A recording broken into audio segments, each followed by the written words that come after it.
Straight to a Fox News alert. That handshake, it's going to go down in history. Overnight, North Korean dictator Kim Jong-un agreeing to complete nuclearization following meetings with President Trump. The two leaders signed the document with the world watching. There he is actually signing it. And President Trump says this is just the start. Real change is indeed possible. We're prepared to start a new history, and we're ready to write a new chapter between our nations. All right, he now is on his way back on Air Force One, the first U.S. president to come face-to-face with the leader of North Korea. Rich Edson's live in Singapore with what's next after the meeting. Rich, what's left behind? Good morning, Brian, Stephen Ainsley. After this, even more negotiations. The president and Kim Jong-un have signed a framework, and now the president says vigorous negotiations will continue to try to implement that agreement. The president says North Korea will move to completely dismantle its nuclear program very quickly, even as he acknowledges fully doing so is going to take some time. The agreement followed a nearly 40-minute meeting this morning between just the president, Kim, and their translators, then hours of discussions with senior staff, and then months of diplomacy before that between the two countries. The result? The president says North Korea promised to destroy a missile engine testing site and return the remains of missing American service members from the Korean War. And he says U.S. sanctions against them will remain for now. Sanctions will come off when we are sure that the nukes are no longer a factor. Sanctions played a big role, but they'll come off at that point. I hope it's going to be soon, but they'll come off. They, as you know, and as I've said, the sanctions right now remain. But at a certain point, I actually look forward to taking them off. As for what North Korea gets, well, the president says that the United States and South Korea will suspend joint military exercises. He also says he would like to eventually bring home the U.S. military forces from the region, though he says that is not part of this discussion. The president has also invited Kim to the White House and says they may require another summit to complete this agreement. Back to you. All right. Thank you very much, Rich. Also, there was some suggestion an embassy could soon open in North Korea for the United States. And Rich just mentioned that while they did just sign that document calling for the denuking, there was a lot of legwork done, diplomacy over the last couple of weeks. A fellow by the name of Sung Kim, who is a veteran diplomat, who is currently our ambassador to the Philippines, led 5 sessions with North Korea over the last 2 weeks in the DMZ. So his legwork and the legwork of others got those two to that red carpet yesterday. Yeah.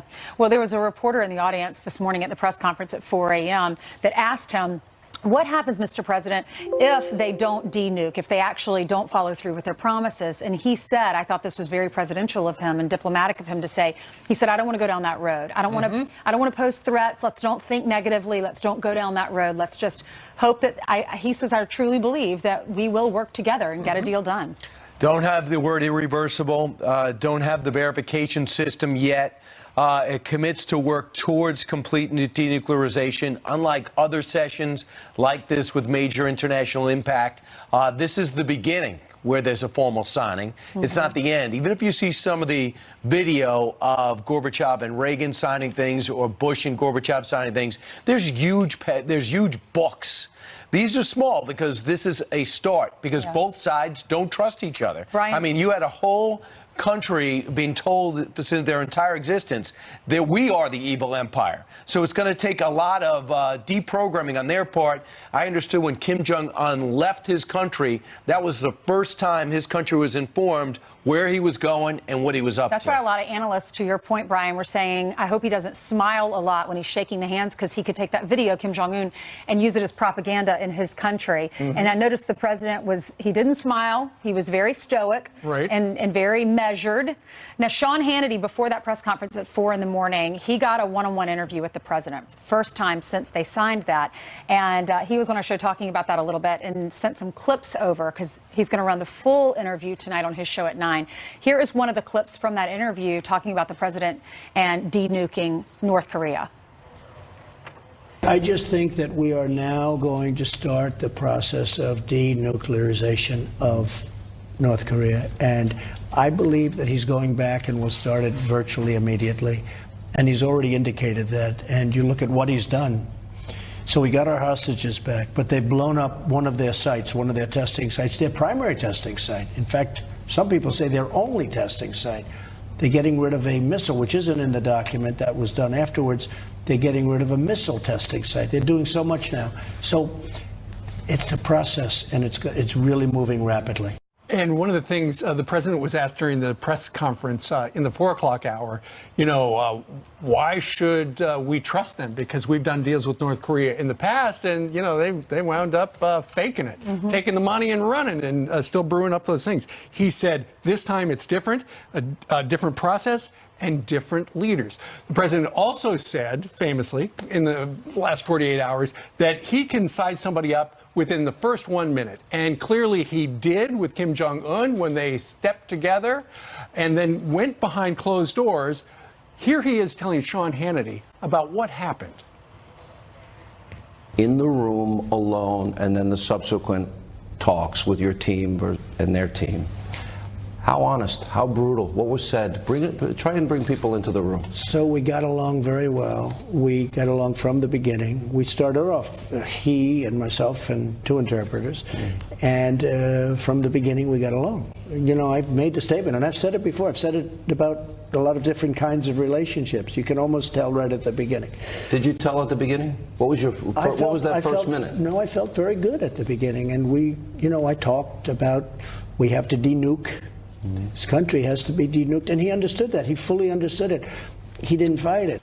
Well, the problem is we don't know exactly what he has, and it's really going to depend on honesty and candor on North Korea's part, neither of which they're known for. And when we're walking on there, I think we've been on the moon more than more Americans have been on the moon than been in North Korea. So there's a lot they have to discover. The other thing they have is the ability to enrich plutonium and uranium, and a bunch of people that know how to do it. So if they do legitimately stop doing it, you wonder what's going to happen to those scientists, where they go. And as they export workers to work around the world in menial jobs, maybe they could actually go and export scientists to get paid a lot of money and bring that money back. So these are some of the fears down the line. And there's a lot, there's a lot of craters in our way, but at least we're on our way. Our intelligence community, I think, knows more than what they're leading on, though, based on what the president said last night. He said that he asked Kim Jong-un to close the missile engine testing site. He said, we know exactly where it is because it gives off a lot of heat, and we have excellent equipment that's in there that's able to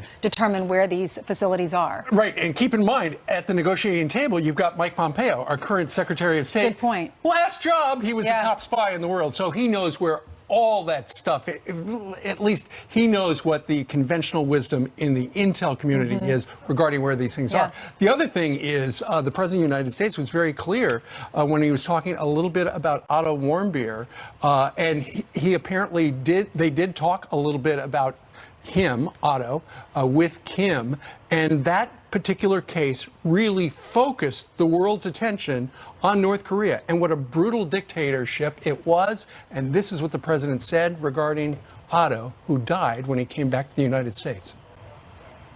Otto Warmbier is a very special person, and he will be for a long time in my life. His parents are good friends of mine.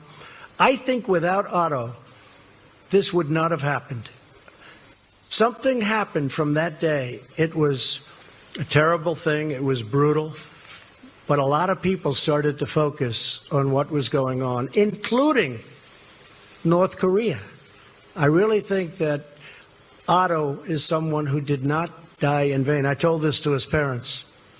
Special young man, and I have to say, special parents, special people. Otto did not die in vain. He had a lot to do with us being here today. He was tortured, and then he was basically brought back in a coma and died a couple of weeks later.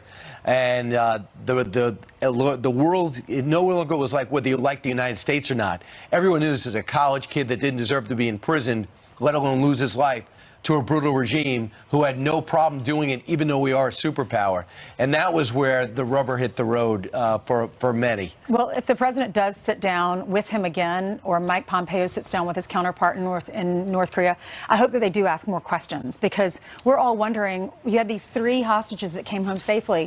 Why in the world didn't Otto? What did they do to him over there? How did he get to that point? There's so many unanswered questions. Well, Ainsley, the other thing is about human rights. The president said we did bring it up. We didn't dwell a lot on it. But if they would do that to somebody from another country, can you imagine what they're doing to their own people? Yeah. 200,000 people Starving living them. a life that's unimaginable. It's almost going to, I imagine in many respects, it could be like the killing fields when you actually open the cover on that country.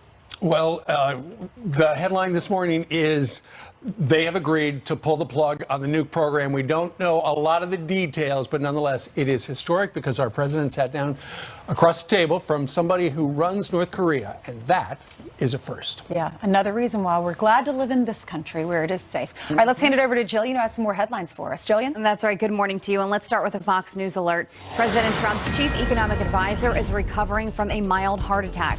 Larry Kudlow is in good condition at Walter Reed Medical Center. He is expected to make a full recovery. Also breaking right now, 4 young children are dead after a day-long standoff with a gunman who shot a cop. Orlando police say Gary Wayne Lindsay also shot and killed himself. He's believed to be the father of 2 of the children. A police officer who was shot responding to the initial call is recovering. It's deadline day for the Justice Department. The House Intelligence Committee demanding they hand over documents related to the Russia probe. It concerns an FBI informant who collected information on the Trump campaign. Committee Chair Devin Nunes says refusing to allow members of Congress to review the documents is obstruction of a lawful investigation. So look at your headlines. Send it back to you. All right. Thank you very much. All right. President Trump says he had tough talk to bring North Korea to the negotiating table. Other administrations, I don't want to get specific on that, but they had a policy of silence. So I think the rhetoric, I hated to do it. We had no choice. David Bossie here to react. Plus, will the left or the media finally give President Trump the credit for this historic meeting? We're going to debate that coming up.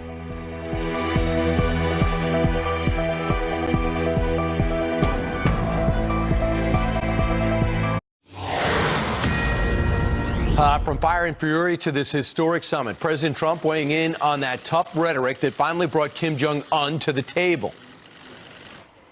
Other administrations, I don't want to get specific on that, but they had a policy of silence. If they said something very bad, very threatening and horrible, just don't answer. So I think the rhetoric, I hated to do it. Sometimes I felt foolish doing it, but we had no choice. Fox News contributor David Bossie is a former deputy campaign manager with the president's been seeing him pretty regularly lately. He also is co-author of Let Trump Be Trump and joins us right now to react. First off, the president's mindset going into this. I know he likes big moments if you watch him in the debates and things like that in the inauguration. But that moment when he shakes his hand, they pull up second, almost like a heavyweight fight. They walk down the colonnade, and then they sit down for 41 minutes and have a one-on-one. Can you talk about what may have come up about the president's mindset going in and what you saw coming out? Well, first of all, this president is the biggest game-time player I have ever been around and ever seen in my political life. He is a man who rises to the occasion, whatever that is, whether it's debating crooked Hillary during the campaign or since. And by the way, the G7 was another time where he rose up to say America first. So he has a pattern and practice of being a strong leader. That's what helped him get to the table with President Kim Jong-un last night. So we really have a broad statement of intent, which is fine. The United States will commit to establish relations in accordance with the desire of the people of the 2 countries. The United States will join efforts to build a lasting, stable peace regime with Korea, reaffirm an agreement, they commit to work towards complete denuclearization, and of course work with to find the POW MIA remains from the Korean War from 1950 to 1953. Broad statement. Now, how much pressure is on the president? How much pressure is on his people to work from here? Well, first, I just want to say that Nikki Haley and Secretary Pompeo clearly did an amazing job and needs to be recognized as the preparation, the groundwork that was laid for yesterday's summit was clearly down to the detail and done incredibly well. So that's first and foremost. And those are the people. Secretary Pompeo leading will be the person who is going to be responsible for moving forward. Our peace through strength now becomes Reagan's trust but verified, right? We're going to see what they do and act accordingly. And I think that that's where we're headed. And the president said this is going to be a rapid succession of movements and activities on their part. And we're going to see in a matter of weeks and months, I think very quickly, what President Trump was talking about in our victory, meaning what we're trying to attain, world peace, peace in North Korea, peace on the Korean Peninsula, and through its denuclearization is an incredible achievement. And I'm incredibly optimistic, but I'm cautiously optimistic. All right. So real quick, critics who are criticizing this, if it ends here, they're right. But if they criticize now and it continues on the up ramp towards an agreement, they're going to have egg all over their face. That's their risk. They already do, Brian. Look, Barack Obama was handed the Nobel Peace Prize for having done exactly nothing. He did nothing before he got the Peace Prize. He did nothing in the 7.5 years after he got it. This president doesn't care about those things. This president cares about results and securing America's future. So, look, whether it's Ben Rhodes on another network who just completely, looked like an incompetent, just political stooge yesterday and last night. It's embarrassing for them. They hate Ben Rhodes and his counterparts hate this president more than they love this country, and it's proven day after day. I'm starting to think Robert De Niro doesn't like the president either. I have a source that has a TV and watch the Tonys. Thanks, David Bossie. Thanks so much. Thanks for having me. It's a historic, exciting time. Meanwhile, straight ahead, will the left or the media finally give President Trump any credit for the meeting coming off, or will they continue to rip him? Plus, Ben Shapiro will join us live to talk about that coming up.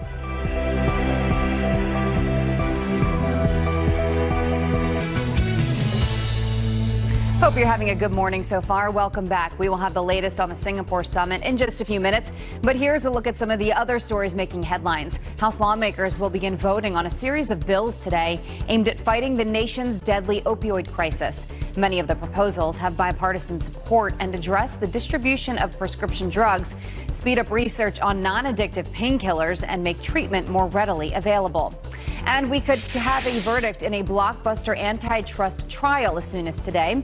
A judge is set to rule in a DOJ lawsuit over the $85 billion merger of AT&T and Time Warner.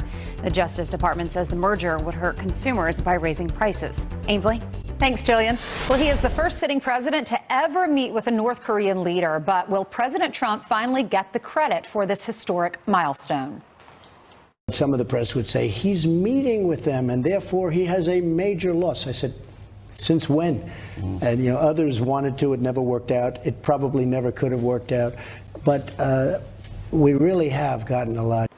So here to debate this is RNC spokesperson Kayleigh McEnany and Fox News contributor Jessica Tarlov. Thanks so much for being with us, ladies. Good morning. You're welcome. All right, so Kayleigh, what'd you think? Oh, this was a historic night, Ainsley. You mentioned earlier in the program how you just kept waking up every few hours because you just really wanted to see what was happening. I mean, ABC interrupted their primetime coverage. It was just an exciting thing to watch, and history was made. And it's incredible that, the mainstream media can always find a way to sink to new negative lows. I thought, if I flipped over to some other networks, that there's no way they could possibly put a negative spin on this, but they did. And it's wrong. And if you're rooting against this deal, and it appears that some in the media were, at least by their coverage, you're not only rooting against America, you're rooting against peace, you're rooting against the free world. This president deserves credit. He made history, and the world is safer for it. Do you agree with her, Jessica? New lows for the networks? Oh, no, definitely not Lulo's, though I was bummed out that The Bachelorette got interrupted. That's what I was watching. There we have that in common, Kayleigh. I think that every network, every journalist, reporter agrees that history was made. The concerns now are what actually is going to happen. If you look at the nuts and bolts of what we've seen so far, this is actually the one that they already blew up. That doesn't do us any good. And what steps towards denuclearization they're actually going to take. But historic indeed. Kayleigh, what does this mean for midterms and for 2020 for the president? Oh, it means a lot. I think Republicans will soar to victory, and the president will too in 2020 because he's achieving history at record rates. You know, those of us who were critical of President Obama and President Clinton, we were critical because they showed weakness on the world stage. President Obama planting a flag in Cuba, getting nothing in return, barreling over $1.8 billion in cash to the Iranians, getting nothing in return, a very weak deal. Bill Clinton giving assets to North Korea, paving the way for them to get nuclear weapons. Compare that to this president. In 3 months, he announced this meeting on March 8th. 3 months. We have the release of 3 U.S. hostages, the destruction of a nuclear test site, now the vowing to destroy a missile test site, the return of U.S. remains who lost their lives in the Korean War. That's history. 3 months. This president is unstoppable. First of all, of the 3 prisoners that were returned, 2 were taken under President Trump's watch. That's a talking point that doesn't count. It is historic, obviously, to have the 3 meeting, but we hostages don't returned, that counts. we don't have any actual concessions from the North Koreans at this point. Kim Jong-un got his photo op. President Trump got his. He even admitted, I don't know if he's telling the truth. We'll find out in 6 months or so, but I'm not even sure if I'll tell you if I really thought that it was going to work or what was going to happen. It's the wishy-washiness that we're used to hearing from President Trump. He wanted this. I'm hopeful that we can reach a diplomatic solution, but for you to say history, history made, case closed, it's done, this is better than Obama, is just unfair. Oh, we have it no is better idea. than Obama. Guess what? We did not barrel over $1.8 billion in cash to the North Koreans. We didn't give them $500 million You gave in them oil legitimacy. each year, which is what Clinton did. You gave them that There is photo no, op, which to Kim Jong-un means Jessica, more than $1.8 billion. There's no sanctions relief, without and the any release of 3 definitive hostages matters. All right. Thanks, ladies. Thanks for being with us. Appreciate Thank it. you. Thanks, You're Ainsley. welcome. All right. President Trump says sanctions will stay in place despite the agreement with Kim Jong-un. So how will the markets react when they open in about an hour from now? Plus, Ben Shapiro was skeptical about this historic meeting. So what does he think of it now that it's happened? We're going to ask him when he joins us live next.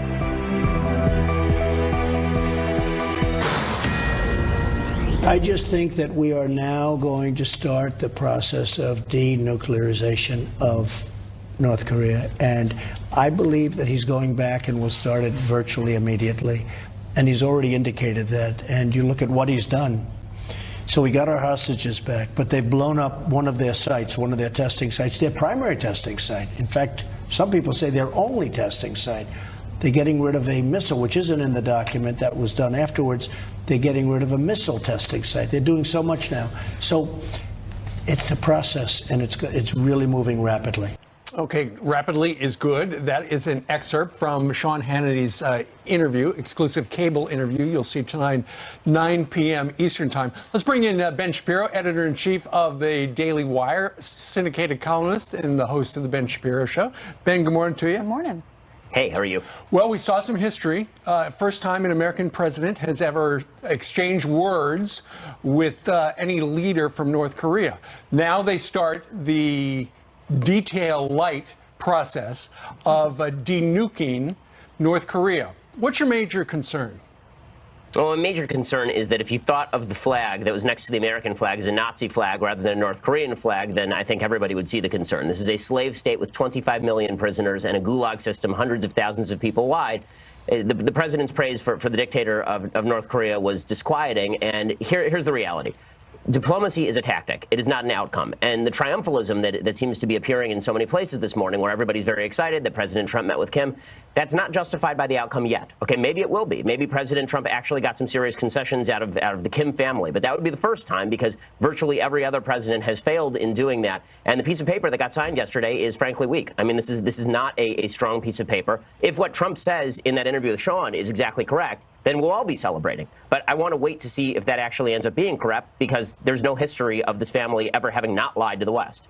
Well, it appears that he wants to make some changes. I mean, he fired three of his dad's hardliners, and seems to be taking advice from other people instead of the people that ran that awful regime before. Clearly, this guy also has killed some of his family members. You're right about the 25 million. What does the president need to do to try to change his mindset so that he takes all of these people out of captivity and treats them fairly and feeds them. Frankly, I think the best thing the president has done thus far has been all of the strength leading up to this particular summit, not the actual summit itself. I think that when President Trump was demonstrating full scale that he was willing to do whatever was necessary in order to denuclearize the peninsula and to ensure that North Korea eventually transitions into a place that is more friendly to human rights, that's a lot better than going there and patting Kim Jong-un on the back. I don't understand, frankly, why we would have a summit like this from the president of the United States shaking hands and giving a thumbs up to a dictator when the president... We are the greatest country in the history of the world. This is the freest country in the history of the world. And putting the flag of the freest country in the history of the world next to the flag of an evil dictatorship and then praising that guy, we didn't have to do this. The guy's a tin pot dictator, and treating him as though he's an equal world leader seems to me counterproductive. But listen, I could be wrong. President Trump's proved me wrong before, and I'll be happy to admit that I'm wrong on your air as soon as all of the things that President Trump promises actually come to pass. The tradition is you go ahead and you have all your Secretary of State and people, the Undersecretary of State, work out this deal. And when you actually show up, you got a huge book, and they open it up and they sign it. It's the last day. This president is doing everything different from day one. I don't think I have to explain that to his biggest fan or his biggest critic. So the one thing he's doing different is we're going to break the ice of 70 years. We're going to start with a meeting and work our way backwards. So I think a lot of this is faith-based, right? A lot of this is faith-based. If President Obama had done this, I would be crushing him today.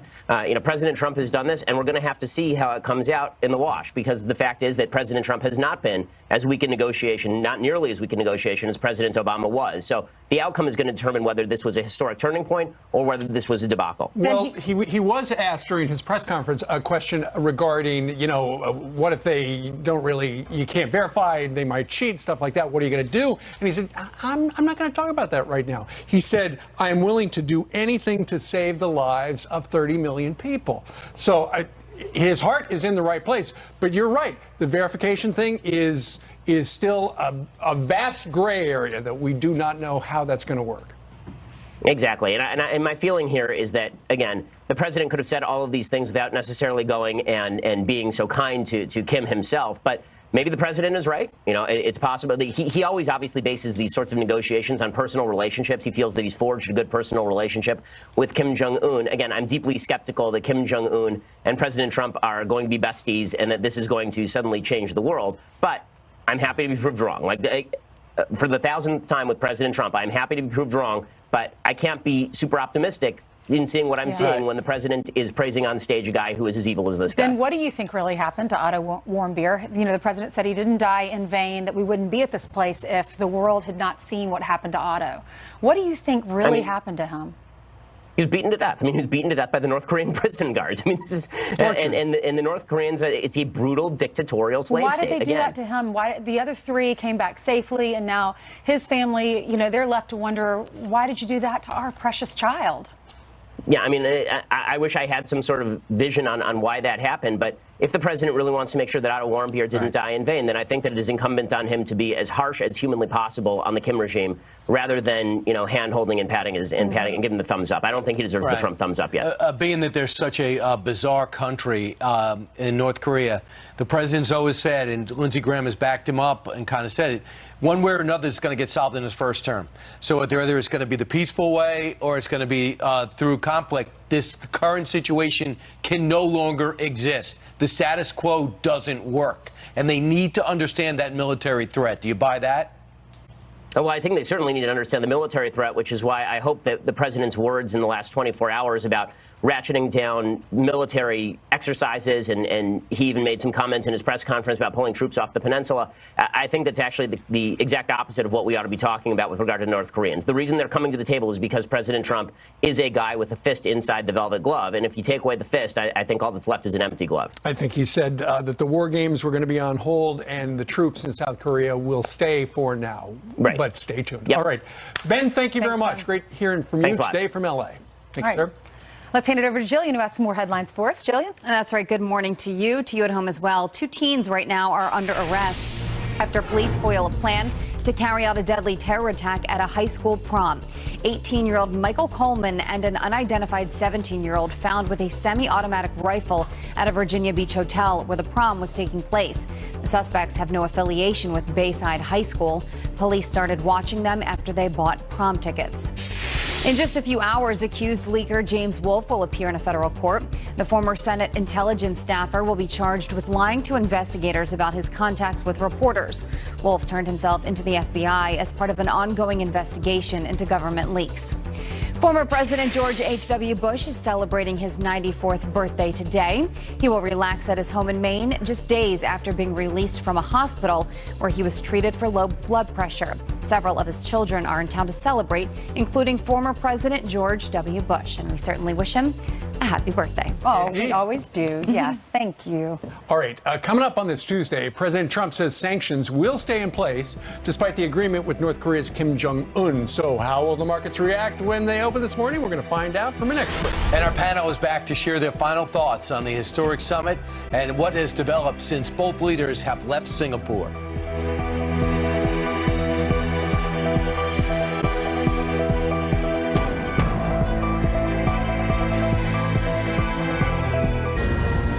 People of Korea, North and South, are profoundly talented, but to realize their amazing destiny, to reunite their national family, the menace of nuclear weapons will now be removed. In the meantime, the sanctions will remain in effect.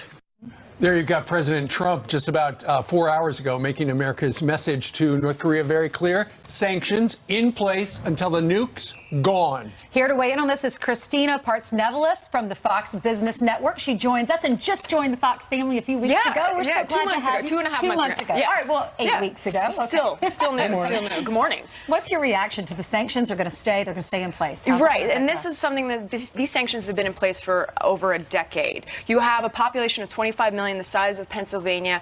A lot of people in the past would say they were in dire poverty, famine. The economy is actually doing a little bit better because Kim Jong-un has opened it up slightly. So think of market stalls everywhere. There's no selling of markets online, but they do have stalls, and that's because of the porous border with China. So you do have goods going into the country, but economic sanctions have definitely hit the country hard. Right. They're not able to bring in as much oil as they may need. They're not able to export as much coal and other products as well. So that's been hurting the country. And going forward, President Trump said today that he's going to keep those sanctions in place until the nukes are dealt with. And so that's the clarification part that we need is how are they going to go through that verification process with getting rid of those missile nuclear tests and everything. And that is, to the president's credit, that really is the incentive for North Korea to denuke as quickly as possible, because otherwise they're going to continue with these onerous sanctions clamping down on them. Although you said the porous border with China, that really means China's kind of cheating when they can. Well, China has actually, there's officials that came out today saying that they may ease off on international sanctions. So that just came out today, too. So that's already China taking a step back saying, hey, we're going to open up our borders again, possibly. And that's a big deal because 90% of trade is with, or 90% of North Korea's trade is with China. So that's a huge opening. However, when we're talking about North Korea, it is a positive that they're signing this agreement. But at the same time, let's go back in history. North Korea, its track record has not been very good when it comes to signing deals. They've broken a lot and went ahead with missile tests. So it's a matter of trust all over again. Gotcha. World reaction, markets? Muted. Why? Because there wasn't that many details in the document that was signed today, and so investors they're expecting a positive handshake. They're expecting, a meeting. There weren't as many details about when this denuclearization process would happen. So overall, the markets, we did see futures down earlier this morning. I've been covering this all morning. Right now, though, the movement, the swings that are going to happen. We have the Federal Reserve meeting today. There are going to be results out tomorrow about whether we're going to see a hike in interest rates. If we see a hike in interest rates, that could affect the cost of your car loans. That could affect the cost of your mortgage. Is that going to happen? Yes. Really? Yeah. The big consensus right now is 80%. So buy a house today. Well, it's going to go up just a quarter of a percentage point, so ever so slightly. But that means it's just helping cool down this growing economy. Okay. All right, Christina, thank you very much, and welcome to the couch. Thank you. Thank you. All right. Coming up on this Tuesday, our power panel is back with their final thoughts on today's historic summit. All right, let's check in with Bill Hemmer, find out what's coming up on his 3-hour show. Hey, great, Hey, Bill. great morning today. I know you guys have been on since like 2 o'clock, so well done. What a night, huh? What a morning we have. What did we give? What did we get? Newt Gingrich and a cast of thousands analyzed that. Also, more primaries today. Ronna McDaniel runs the RNC. She is here live as well. It is day 2 for the new studio, day 2 for the new format, a new America's A-Team panel. Great group today. And our headliner is Steve Scalise. So come join Sandra and me in 10 minutes. We will see you then. 9 to noon coming up. We got a lot more done today than I ever thought possible. And he's going back. He's now headed back. And I think he's going back to get this done. He wants to get it done. You know, you hear the whole thing about his father and other administrations or his grandfather. The fact is that he brings that up. But they weren't dealing with me. They were dealing with different people. We are back again with our panel. Hagar Chemali is a former spokesperson for the U.S. mission to the United Nations. She is right there, screen left. Morgan Ortagus is go ahead and wave, is a former State Department press officer. There she is. David Tavori, we can figure that out. Worked in the State Department under President Obama. In 2 weeks, so I'm getting my wave down right. All right, Hagar, let's start with you. While there are still a lot of gray areas regarding the details, what is your main concern regarding this?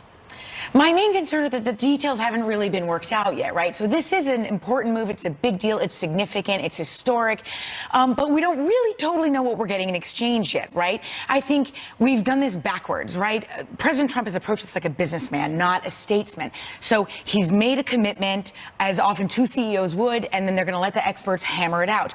So I think that'll be fine. But between that and the fact that I don't think North Korea will hold up their end of the bargain. You don't? You know, they haven't in the past. They pursue deceptive measures. I think Kim Jong-un will try and have his cake and eat it too.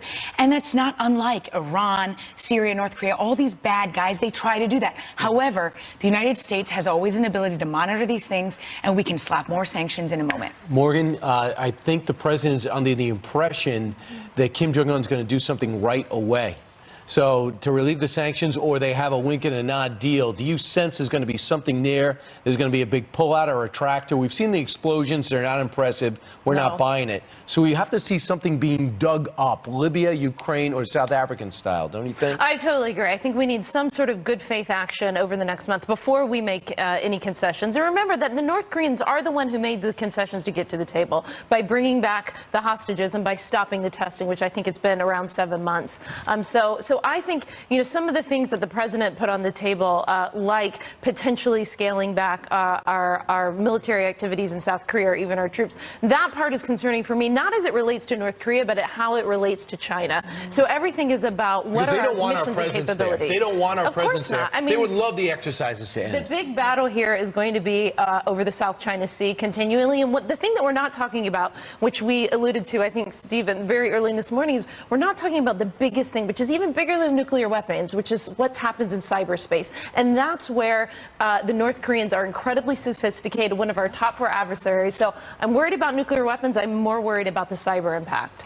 David, I want to ask you, the president said, I know you worked for Obama's campaign, President Obama's campaign, and he said last night, or was it this? It was this morning. I was watching last night and this morning. This morning, the press conference, the president said, I'm doing what no president before me was able to do. And he said this is not a knock specifically on Obama, because there are past presidents that weren't able to do this either. What was your response to that? What do you think President Obama, President Bush, President Clinton, what do you think they're thinking this morning? Well, look, this has been an amazing year if you think about it. You know, one of President Trump's best moments in his State of the Union in January is when he highlighted the North Korean dissident who walked out of North Korea with his crutches. That dissident brought the crutches with him, held them up. President Trump recognized him in the audience. We've come a long way since then. There have been ups and downs. Some of President Trump's tweets were not helpful. The leader of North Korea did missile testing. He also tested a nuclear weapon. Those were low points. We are at a high point right now. And I agree with you that President Obama, past presidents, didn't quite get here. Now, they probably could have met with the North Korean leader, but I don't think there would have been as much goodwill as there was coming out of this meeting. But right right now we just have the North Korean leader coming out of the fold, coming back into the international community, coming out into the open. That's a positive. But now we need actual, real reform by the North Korean leader. We haven't seen that yet. Let's see. Hagar, ultimately, people are waking up this morning and they're wondering, am I safer today than I was yesterday? I think so. It's a positive step, right? You're talking about 7 decades of animosity and situation of war, right? And so, so my simple answer is yes. But again, I'm going to go back to trust and verify, and I'm going to even lean more on the verify part. What I think people have to understand is there is no tomorrow. Back to the old way is not going to work. So if he doesn't do anything, President Trump's alienated politically and internationally, and they're back to living in poverty. Yeah, we've kicked the can down the road for decades on this, and it's not. We've had other pressing national security things. We've been fighting Al Qaeda, we've been fighting ISIS. So I'm not blaming past presidents for their other focus, but now it's here because they do have the capabilities to hit the homeland, to hit us in the cyberspace as well. This has been a great panel, and thank you very much. They all came to work yesterday. It's true. They've been here a while. All right. Go get some sleep. More Fox and Friends in just a moment.